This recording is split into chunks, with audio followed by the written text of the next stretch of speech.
The Quiet Voice. A sleep story from Apollo 11. Opening. Descent into silence.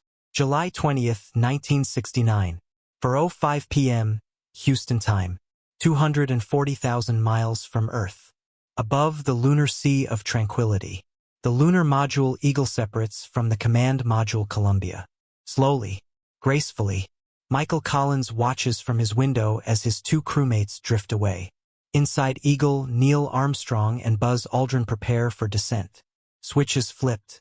Systems checked. The landing radar activated earlier than planned, a precaution no one yet realizes will matter. The computer begins its calculations. The Apollo Guidance Computer, AGC, barely more powerful than a modern calculator. But in 1969, it's the most sophisticated machine ever to leave Earth. 4,000 lines of hand-woven core rope memory. Instructions literally woven into copper wire and magnetic cores. A program that cannot be changed, cannot be updated, permanent, patient, precise, or so everyone hopes. At 102 hours, 33 minutes into the mission, 6 minutes before planned touchdown, a yellow light illuminates on the control panel. Prague alarm. Then another. 1201. The computer is speaking. Not in words, in numbers, telling them something is wrong. This is the story of a machine pushed to its limits, of alarms that shouldn't exist, of a decision made in seconds that determined whether humanity would land on the moon or abort and try again another day. But it's also a story about trust, about systems designed with margins, about the quiet partnership between human judgment and machine precision. Let yourself drift with us now, into descent, into uncertainty, into the gentle discovery that sometimes the most important thing a computer can do is admit it's overwhelmed. Chapter 1. The machine that wove IT's own memory. The Apollo Guidance Computer was extraordinary for its time. 2 cubic feet, 70 pounds, 2.048 MHz processing speed, about 1/millionth the speed of a modern smartphone. But its memory was something different, something strange and beautiful. Core rope memory. Raytheon engineers called it LOL memory, little old lady memory, because the copper wires were handwoven through magnetic cores by workers with small, nimble fingers. Each instruction literally sewn into the machine. Thread through core equals 1. Thread around core equals 0. Binary encoded in textile. The memory was permanent. Once woven, it couldn't be changed. If you found a bug after manufacturing, you couldn't patch it. You couldn't update it. You had to live with it, or build a new computer. This created tremendous pressure to get everything right. Every line of code reviewed, tested, simulated, verified. Margaret Hamilton led the software team at MIT. She and her engineers created something unprecedented. Software that could prioritize tasks, that could shed low-priority processes if memory filled, that could keep flying even when overwhelmed. They built in margins, redundancies, fail-safes, but they couldn't predict everything, couldn't simulate every possible scenario. And on July 20th, 1969, during the most critical 6 minutes of the mission, the computer encountered something unexpected. Chapter 2. The light that shouldn't exist. The 12:02 alarm was not supposed to happen. Mission Control had run every simulation, every training scenario, every conceivable combination of conditions. This alarm had never appeared. Not once. When it illuminated, bright yellow against the dark panel, Armstrong's voice remained calm, professional, almost casual. Program alarm. Then he read the number. It's a 12:02. In Mission Control, Flight Controller Steve Bales heard the call. His heart rate spiked. His mind raced through the alarm codes he'd memorized. Executive overflow. No core sets. Translation. The computer's trying to do too many things at once.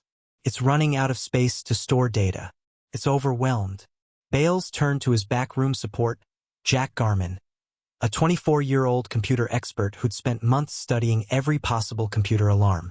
It's executive overflow, Garman said quickly. If it doesn't occur again, we're fine. Bales keyed his microphone. We're go on that alarm. Seconds later, another alarm. 12:01. Similar problem. Slightly different cause. Same type, Garmin confirmed. We're go. Bales repeated to Flight Director Gene Kranz. We're go, Flight. Kranz, without hesitation. We're go. And Charlie Duke, the capsule communicator, relayed to Armstrong and Aldrin. We're go on that alarm. For words. Delivered calmly, confidently, in the midst of uncertainty. The computer kept calculating, kept flying, kept descending toward the moon. Chapter 3. What the computer was trying to say. Later, after the landing, after the moonwalk, after the return to Earth, engineers investigated. What caused the alarms? Why did the computer become overwhelmed? The answer surprised them. The rendezvous radar, the system used to locate the command module in orbit, had been left on during descent. This wasn't wrong exactly. It was a backup, a safety measure. If the landing had to be aborted, the radar would help them find Columbia quickly. But the radar was feeding data to the computer constantly. Position updates, range calculations, trajectory information. Information the computer didn't need yet, wouldn't need until ascent, but was processing anyway, combined with landing radar data, navigation calculations, attitude control, display updates, all happening simultaneously. The computer ran out of memory. Not completely, not catastrophically, just temporarily, for microseconds at a time. And in those microseconds, the program did exactly what it was designed to do. It prioritized, shed low-importance tasks, kept the critical systems running, kept flying the spacecraft, and it told the crew, I'm overwhelmed, but I'm handling it. Trust me. The 12:02 and 12:01 alarms weren't malfunctions. They were communications, the machine explaining its state, being honest about its limitations, which, in a way, made it more trustworthy than a machine that stayed silent while failing. Chapter 4. The engineers who prepared for everything. The decision to continue descent, to trust the computer despite the alarms, was only possible because of preparation. Months before launch, Jack Garman had created a list. Every computer alarm code, every possible meaning, which were critical, which could be ignored. He'd written it by hand, kept it in his console, reviewed it constantly. Most people thought he was being paranoid, overprepared. The alarms would never occur. The simulations had proven that. But Garman insisted. What if something happens we didn't simulate? His supervisor agreed. The list stayed. And on July 20th, when the alarm illuminated, Garman knew instantly. Didn't need to look up the code. Didn't need to consult documentation. He'd memorized it, internalized it, made it instinctive. This is how trust is built. Not through blind faith, through preparation, through understanding systems so deeply that you can recognize when they're failing and when they're adapting. The Apollo program understood this. After the Apollo 1 fire, after losing 3 astronauts during a ground test, NASA transformed its culture, became more conservative, more thorough, more willing to question assumptions. Anyone could challenge a design at any time, one engineer later recalled. Reliability was a concern at all levels. This culture created margins, redundancies, systems that could fail partially without failing completely. And it created humans who understood machines well enough to trust them when trust was warranted. Chapter 5. The pilot who took control. The alarms cleared. The descent continued. But Armstrong noticed something else. Something visual. Something wrong. Through the window he could see the landing site. Supposed to be smooth, flat, perfect for setting down. But it wasn't. Large craters, boulder fields, uneven terrain. The computer was flying them toward danger. Not because it was malfunctioning, because its data was slightly off. The landing site coordinates, chosen from orbital photographs, weren't quite accurate. Armstrong's voice, still calm, I'll take over. He switched the computer from automatic to semi-automatic mode. The computer still flew the spacecraft, still controlled throttle and attitude. But Armstrong could steer, could choose where to land. He flew past the boulders, searched for smooth ground. 60 seconds of fuel remaining. 40, 20. Houston's voice tense. 60 seconds. Then, 30 seconds. Armstrong found a spot. Clear, flat, safe. He set Eagle down with 17 seconds of fuel remaining. His heart rate, monitored by biomedical sensors, peaked at 150 beats per minute. Not from fear, from concentration, from the intense focus required to land a spacecraft manually after flying 240,000 miles. Houston, Tranquility Base here. The Eagle has landed. Charlie Duke's response came after a pause. A long pause where everyone in mission control had been holding their breath. Roger, Tranquility. We copy you on the ground. You got a bunch of guys about to turn blue. We're breathing again. Thanks a lot. Chapter 6. The Quiet Partnership. The landing succeeded because of partnership. Not dominance. Not submission. Partnership. The computer handled what computers do best. Rapid calculations. Precise measurements. Constant adjustments to throttle and attitude. Armstrong handled what humans do best. Pattern recognition. Judgment. Decision-making under uncertainty. Neither could have done it alone. A human couldn't calculate the thousands of variables needed to slow a spacecraft from orbit. Couldn't adjust throttle microsecond by microsecond. Couldn't maintain stable attitude while descending. Computer couldn't recognize boulders. Couldn't judge landing site safety. Couldn't make the ethical choice to keep flying past what the algorithm said was acceptable. Together, machine precision and human wisdom, they accomplished something impossible. This is the future space travel pointed toward. Not replacing humans with machines. Not resisting automation, but finding the right balance. The right partnership. Trusting computers to do what they're good at. Trusting humans to do what they're good at. And most importantly, trusting both to communicate honestly when things aren't working as planned. Chapter 7. The Alarms That Taught US. After Apollo 11, the computer alarms became famous. Discussed, analyzed, learned from. Software was updated for future missions. The rendezvous radar protocols changed. Memory management improved. Margins increased. But the essential design remained. The computer could still become overwhelmed. Could still trigger alarms. Because that wasn't a flaw. That was communication. Better to know the system is stressed than to have it fail silently. This principle influenced everything that followed. The space shuttle computers. The ISS guidance systems. Modern fly-by-wire aircraft. All designed with monitoring. With alarms. With ways to tell humans, I'm working hard right now. I'm at my limits. But I'm still functional. Transparency over silence. Honesty over confidence.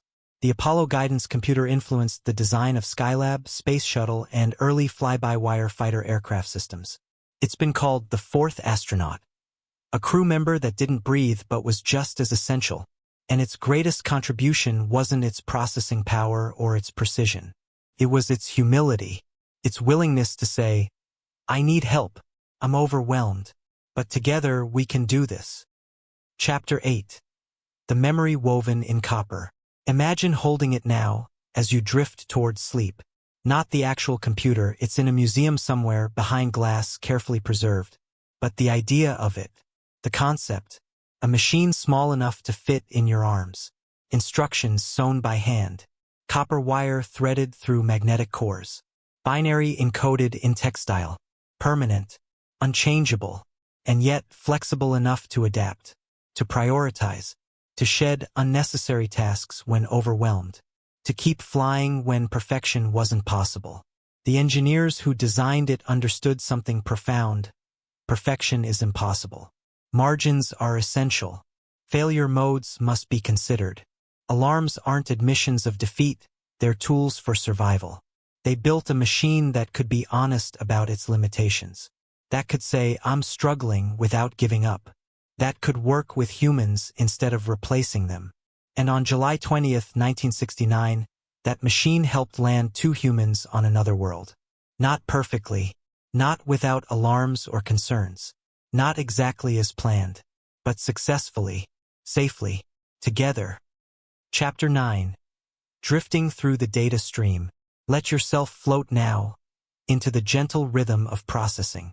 Imagine you're inside the computer, not literally, but conceptually, experiencing its world. Data flows through you.